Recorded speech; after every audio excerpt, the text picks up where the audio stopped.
नमस्कार दोस्तों, next topic पे आते हैं। हमारे कुषाण एम्पायर की बात करते हैं। ठीक है, ये एक ट्रांजिशन फेज होता है एक्चुअली में। अगर आप लोग को तो भी प्रिसाइज बताऊँ अच्छे तरीके से, तो क्या होता है कि कुछ समय के लिए एक यूची करके एक ट्राइब है। ठीक है, यूची अब नहीं है, उस समय हुआ करती थी। यूची करके ट्राइब है, उसी की काफ़ी सारी शाखाओं में से एक शाखा होती है क्यू शू आंग। ये एक्चुअली क्यू शू आंग, ठीक है। तो इसको हम लोग ने हिंदी मतलब हमारे बेल्ट में आ गया तो हमारे हिसाब से चलेंगे ना, तो हम लोग ने इसको कुषाण कर दिया। ठीक है, क्यूशुआंग को कुषाण कर दिया। यूची का एक ट्राइब था क्यूशुआंग, तो उसको हम लोग ने कुषाण कर दिया। इन्होंने कुछ समय के लिए हमारे यहाँ पे राज किया। एक्चुअली क्या हुआ कि मैं आप लोग को अगर फोटो से दिखाऊं, ये कुषाण का एम्पायर था। इस रीजन में मोस्टली इन लोग रहते थे। ठीक है, इस रीजन में इन लोग रहते थे। लेकिन क्या हुआ कि धीरे धीरे यहाँ पे दूसरे ट्राइब्स लोग ने हमला कर दिया, तो इन लोग को भागना पड़ा नीचे की तरफ। ठीक है, ये लोग थ्रू द ये आपका जो रूट है, ये रूट एक्तियार करते हुए इस तरह से इंडिया में एंटर होते हैं। बट ये आपका मैं दूसरा कलर दे देता हूँ तो आपको अच्छे तरीके से समझ आएगा। ये जो आपका दिख रहा है, ये इसकी बाउंड्री है। कुषाण एम्पायर की ये बाउंड्री है। ओके, देख सकते हैं आप लोग कि लगभग इन लोग पाटलिपुत्र के आसपास तक यहाँ तक पहुँच चुके हैं। ठीक है, साकेत मतलब अयोध्या, जो अभी राइट नाउ है अयोध्या, वो है साकेत। ओके, तो ये इतना रीजन जो है, ये पूरा का पूरा रीजन आपका कुषाण एम्पायर का हिस्सा हुआ करता है। ठीक है, तो यहाँ से इन लोग मतलब इंडिया के अंदर आते हैं। तो आप लोग देख सकते हैं कि यहाँ पे एक बड़ा इम्पैक्टफुल एरिया जो है, जो उस समय का मतलब इस रीजन में आपका चाइनीज सिल्क रूट जो है वो इसी रीजन से होके जा रहा है। साथ ही साथ ये रीजन जो है वो बहुत ज़्यादा डिस्टर्बिंग वाला रीजन रहता है। यहाँ पे बहुत सारे ट्राइब्स वगैरह काम कर रही है, तो इन सब ट्राइब्स के ऊपर इसका आधिपत्य होना एक बहुत ही मतलब एक ट्रांजिशन फेज बनाता है, जिसमें इस रीजन के बीच में, ये पूरे के पूरे रीजन के बीच में और यहाँ के जो रीजन है, मौर्यन एम्पायर ने इस रीजन को इतना कंसोलिडेट कर दिया था, इतना अच्छा कर दिया था कि अब ये एक अलग तरीके से सेल्फ सस्टेनिंग यूनिट की तरह काम कर रहा था। लेकिन यहाँ पे क्या है, यहाँ पे ट्राइब्स है। ठीक है, जो सेंट्रल एशिया का रीजन है वहाँ पे आपके ट्राइब्स अभी भी बैठे हुए हैं। तो इनको और इनसे मतलब एक मिंगलिंग हो रही है। एक मिंगलिंग होने की वजह से कुछ नए नए चीज़ बन के आएंगे, उनके ऊपर हम लोग बात करेंगे। होप करता हूँ समझ में आ रहा है। तो इस छोटा सा ट्रांजिशन फेज है, फर्स्ट सेंचुरी से लेकर थर्ड सेंचुरी के बीच में सिर्फ होता है। डैट इज वाई बहुत ज़्यादा एलिमेंट नहीं है, लेकिन इसमें कुछ इंपॉर्टेंट चीज़ें हुई है, उसके बारे में बस बात करके आगे बढ़ेंगे। ओके, तो फर्स्ट कुषाण एम्पायर की बात करें तो ये आपका क्या बोलते हैं, अगर अपने जेनिथ की बात की जाए तो उस समय तजाकिस्तान, अफगानिस्तान, पाकिस्तान, गंगास वैली पूरा जो मैंने आप लोग दिखा दे वो सारा का सारा यूची कॉन्फेडरेशन के एक ट्राइब हुआ करते हैं, वो मैंने आपको बता दिया। ठीक है, मोस्टली आपके तारिंग बेसिन जो चाइना में है राइट नाउ, वहाँ से उस रीजन से इन लोग आए थे। रिलीजन की बात की जाए तो ये किसी भी तरीके का रिलीजन फॉलो नहीं करते थे। ठीक है, लेकिन वो जब इंडिया में आए या इंडियन रीजन के आसपास, गांधार के आसपास रीजन में आए, तो वहाँ उन्होंने देखा कि बुद्धिज्म वॉज फ्लरिशिंग। ठीक है, Buddhism was flourishing.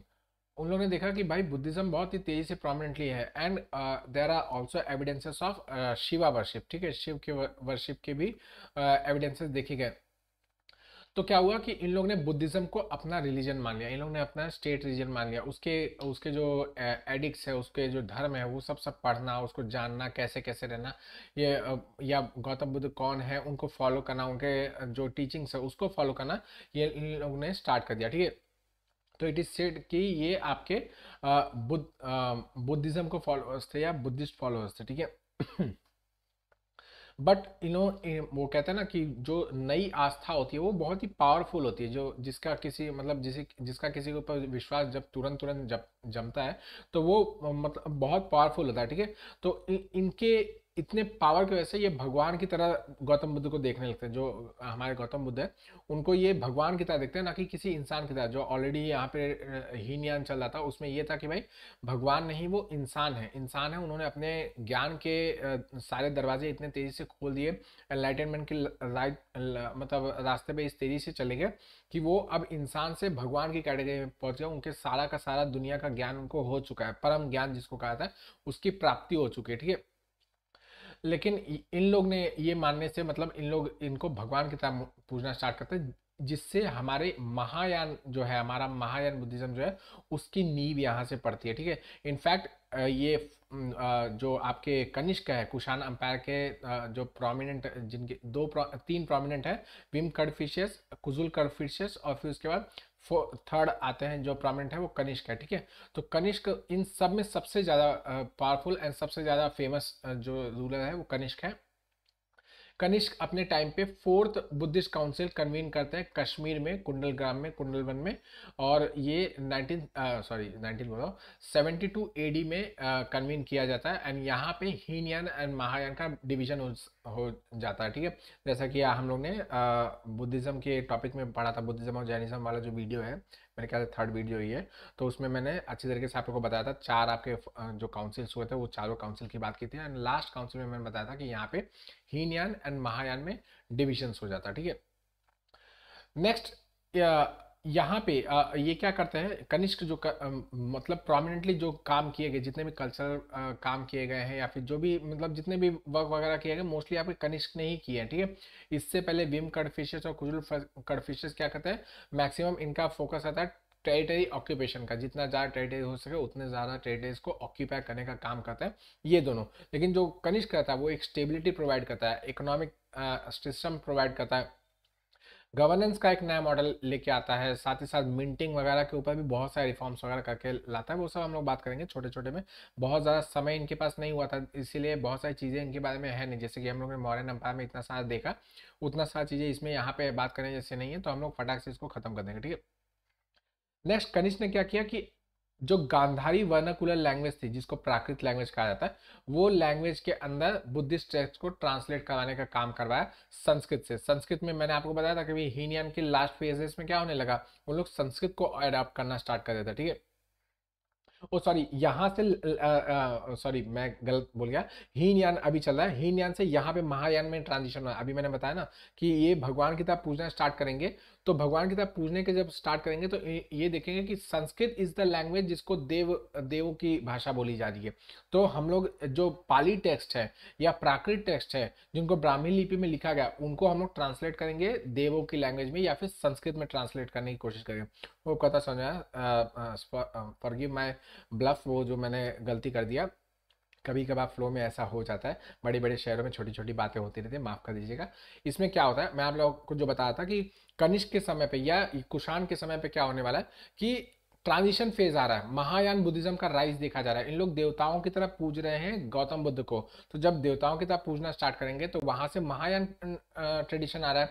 And Mahayana और हीनयान के डिफरेंसेस में मैंने आप लोगों को बताया था कि महायान संस्कृत लैंग्वेज को ज्यादा वेटेज देता था as compare to Pali language या ब्राह्मी लैंग्वेज। इन लोग ब्राह्मी स्क्रिप्ट वगैरह का उपयोग नहीं करता, संस्कृत का उपयोग ज्यादा किया जाता है, ठीक है। तो ये काम करवाएगा यहाँ पे कनिष्क। कनिष्क मेन आपके एक तरीके से फाउंडेशन स्टोन रख रहा है आपके महायान बुद्धिज्म का, ओके। बाकी ये आपको मैंने आपको दिखाई दिया कैसे कैसे है पूरा का पूरा रीजन, ठीक है। नेक्स्ट आर्ट की बात करता है, ठीक है।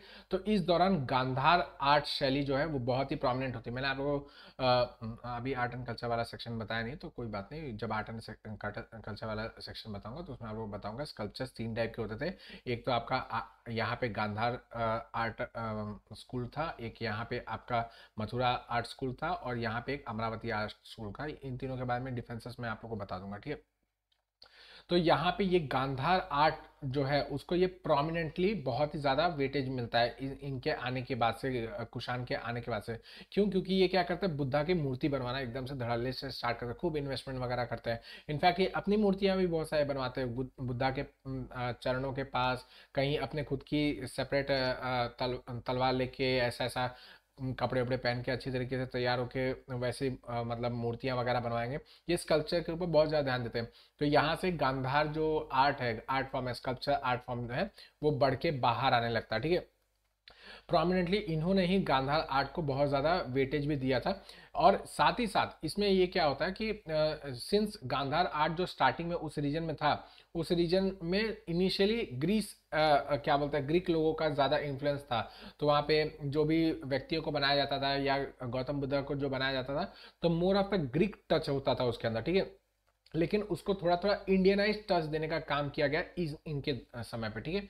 नेक्स्ट नेक्स्ट इनके समय पे कुछ इंपॉर्टेंट चीज़ें हम लोग आपके स्कल्पचर्स में देखते हैं, जैसे ट्यूनिक, बेल्ट, ट्राउजर्स, ये सब इन्होंने इंट्रोड्यूस किया। इनफैक्ट घोड़ों के जो सैडल होते हैं, ठीक है, जिसके ऊपर पैर रखा जाता है, वो सब चीज़ें इंट्रोड्यूस करने का काम इन्होंने किया था।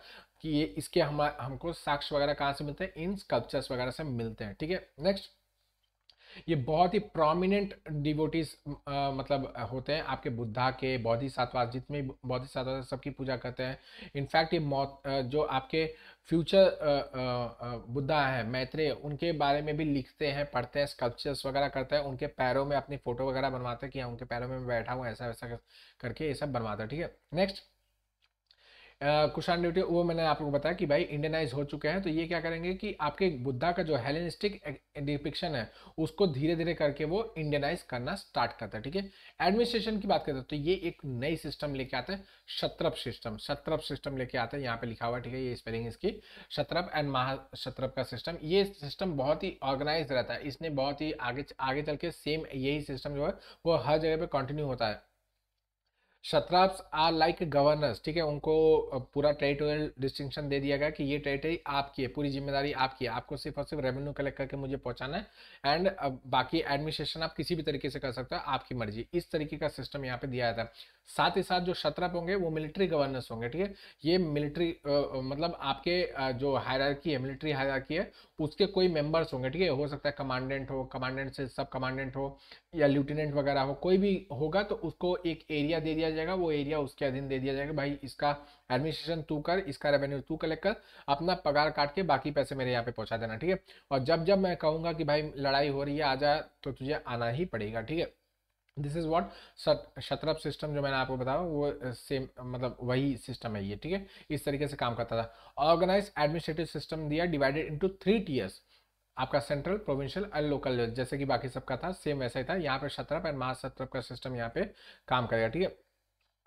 और बाकी इसके अलावा ऐसे कुछ आपके ऑफिशियल्स का भी हम लोग को उल्लेख मिलता है जिनको दंड नायक या फिर महादंड नायक कहा गया है। और इनके बारे में ये कहा जाता है कि सिविल और मिलिट्री दोनों फंक्शंस एक ही साथ कर रहे हैं, समझ में आ रहा है। सिविल फंक्शन जैसे मैंने आपको बताया कि भाई ये रेवेन्यू कलेक्शन भी कर रहे हैं, साथ ही साथ ये क्या बोलते हैं मिलिट्री फंक्शन भी कर रहे हैं, एडमिनिस्ट्रेशन भी देख रहे हैं, तो ये क्या कर रहे हैं, ये सिविल फंक्शन भी कर रहे हैं और मिलिट्री फंक्शन भी कर रहे हैं। तो दोनों साथ में होने की वजह से आगे चल के यही फ्यूडलिज्म का बर्थ होना स्टार्ट होता है।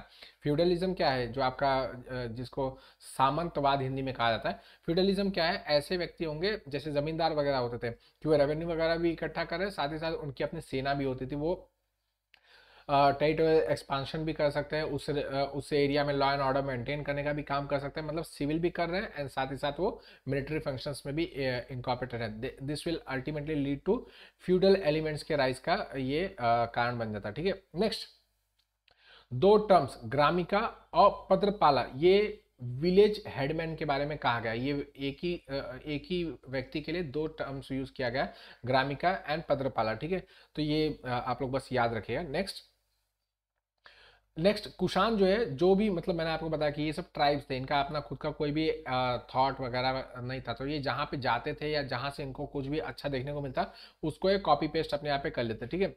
तो इन लोगों ने देखा कि भाई जो इनसे पहले के जो राजा है या फिर जो छोटे मोटे राजा हैं, वो अपने आप को डिविनिटी से कंपेयर कर रहे हैं, मतलब वो कह रहे हैं कि भाई मैं राजा भले हूँ लेकिन मुझे भगवान ने यहाँ पे भेजा हुआ है, ठीक है।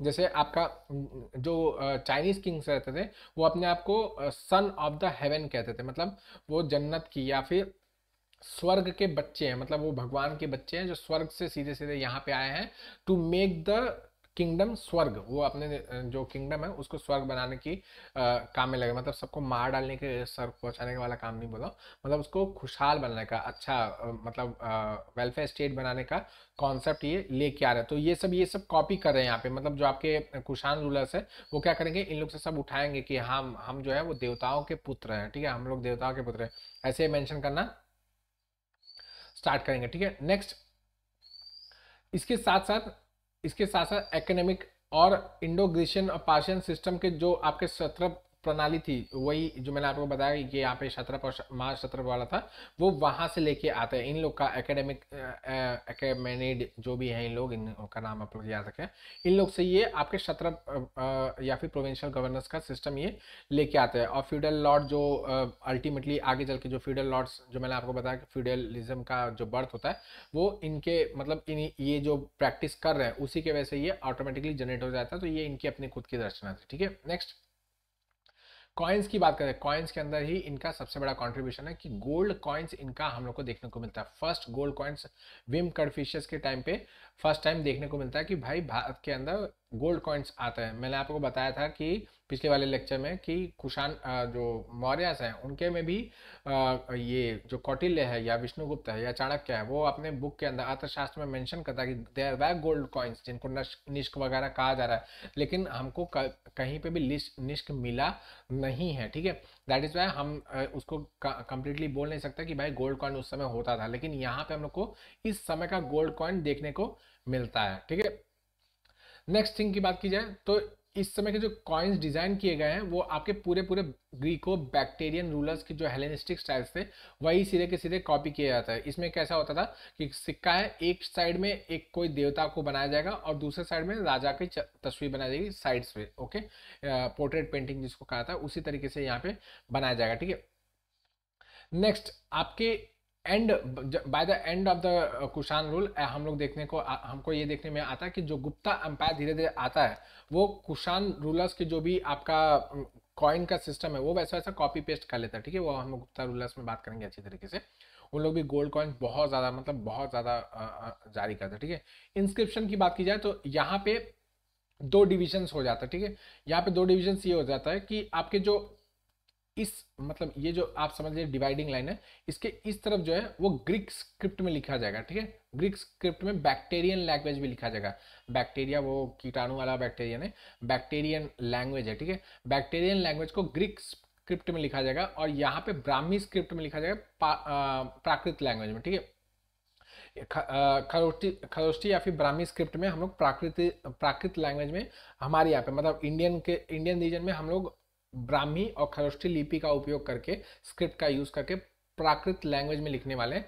और जो इसके इस तरफ वेस्टर्न वाला सेक्शन है उसको हम लोग बैक्टीरियन लैंग्वेज में लिखने वाले हैं ग्रीक स्क्रिप्ट में। ओके, इसका एग्जाम्पल ये आपका इंस्क्रिप्शन है, इसका नाम याद रखना है तो आप लोग याद करके रख सकते हैं। एक्सटर्नल कॉन्टेक्स्ट की बात करें तो हम हमारे पास यहाँ मतलब लिखा हुआ कोई हिस्ट्री यहाँ पे बहुत अच्छा लिखने को मिलता नहीं है। ऐसा कोई इंस्क्रिप्शन वगैरह बहुत ज़्यादा देखने को नहीं मिलता है जिससे हम लोग को ये पता चलता है कि इनके कौन कौन से मतलब रिलेशंस वगैरह थे।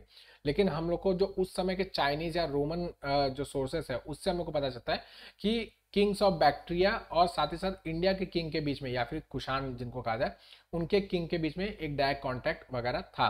इसके अलावा हिस्ट्री जो चाइनीज हिस्ट्री है उनके अंदर भी ये कहा जा रहा है कि नॉर्थ वेस्टर्न इंडिया और रोमन एम्पायर के बीच में बहुत अच्छा तगड़ा रिलेशन चला था और ये रेगुलर बेसिस पे इंटरेक्शन वगैरह करते रहते हैं। इसके अलावा चाइनीज सोर्सेस ये भी बताते हैं कि भाई चाइनीज गवर्नमेंट और जो इस समय की जो इंडियन गवर्नमेंट थी या इंडियन जो भी रूलर था इनके बीच में उस रीजन के जो नोमैडिक इंकर्शन वगैरह होते थे उसको साथ में मिलकर टैकल किया जाता है। ठीक है, ये सब हम लोग को सोर्सेस चाइनीज सोर्सेस से पता चलता है। डिक्लाइन की बात करते हैं तो लास्ट जो इनका रूलर है वासुदेव वन इस समय पे उसके इनके डेथ के बाद दो हाफ में आपका कुषाण एम्पायर डिवाइड हो जाता है। ठीक है, फर्स्ट हाफ जो आपका वेस्टर्न साइड का कुषाण है जो मैंने आपको जस्ट लाइन बना के दिखाई, ये वाला जो ऐसा आप देख सकते हैं, ये वाला जो है वो सैसनिड एम्पायर के अधीन आ जाता है। ठीक है, पर्शियन सैसनिड एम्पायर जो है उसके अधीन आ जाता है पूरी तरीके से। एंड ईस्टर्न पार्ट जो आपका पंजाब के इस तरफ के साइड में आ रहा है उसके अंदर पहले तो यौधेय करके एक ग्रुप आता है, एक यौधेय करके एक एम्पायर बनाता है और उसके बाद गुप्ता एम्पायर का राइज स्टार्ट हो जाता है। जब गुप्ता एम्पायर राइज करता है तो इसमें जो सेकंड मतलब जो प्रोमिनेंटली जो किंग है पहले तो चंद्रगुप्त आते हैं उसके बाद आपके समुद्रगुप्त आते हैं। तो समुद्रगुप्त इंटेंसली पूरा का पूरा इस एरिया को अपने अधीन ले लेते हैं, लड़ बढ़ के मार पीट के पूरी तरीके से बाहर आ जाता है। ठीक है, तो ये आपका समुद्रगुप्त का एक क्या बोलते हैं क्या कहा जाए अपना खुद का वो समुद्रगुप्त में हम लोग पढ़ेंगे। यहाँ पे हम लोग को बस इतना देख लीजिए, बस इतना हो गया। चलिए इसी के साथ वाइंड अप करता हूँ, आप लोग से नेक्स्ट वीडियो में मुलाकात करूंगा, तब तक ऐसे पढ़ते रहिए। थैंक यू वेरी मच, चलिए बाय।